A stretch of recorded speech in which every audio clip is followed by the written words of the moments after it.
గత 2.5 సంవత్సరాలుగా మనందరి మధ్యలో ఒక రాజకీయ అనిశ్చితి, ఒక రాజకీయ ఆందోళన మనందరి మధ్యలో ఉన్నది.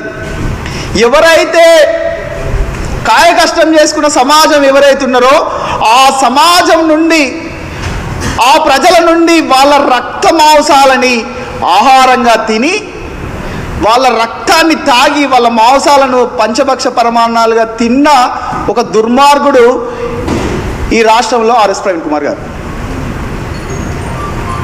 ఇది కొత్త రకమైన చెంచా.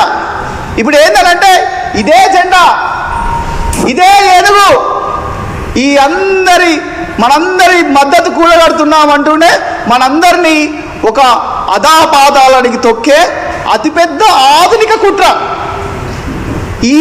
ఈ కుట్రలని విద్యార్థులుగా మనం అర్థం చేసుకోవాల్సిన అవసరం ఉంది. ఎందుకు పదే చెప్తున్నా ఈ విషయం అని అంటే, నిన్న మొన్నటి దాకా ఏనుగు మాయావతి అన్న పెద్ద మనిషి ఒక ఆయన ఉన్నాడు కదా, విశారదన్ మహారాజ్, వెంటనే ప్లేట్ ఫిరాయించిండు. అంటే ఇక్కడ కాంశీరామ్ గారు చెప్పిన జాగరూకత సోయి మనందరికీ అవసరం. ఇక్కడ చిన్న విషయాన్ని గుర్తుపెట్టుకోండి, వీళ్ళందరూ తయారు చేసింది నాయకులని, నాయకత్వాలని కాదు.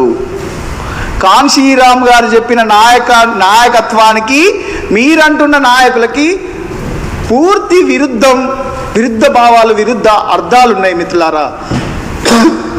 బిఎస్ఎఫ్ఐ నాయకత్వాన్ని తయారు చేసే పనిలో ఉంది, విద్యార్థి నాయకత్వాన్ని తయారు చేసే పనిలో ఉంది, యువ నాయకత్వాన్ని తయారు చేసే పనిలో ఉంది, మహిళా నాయకత్వాన్ని తయారు చేసే పనిలో ఉంది.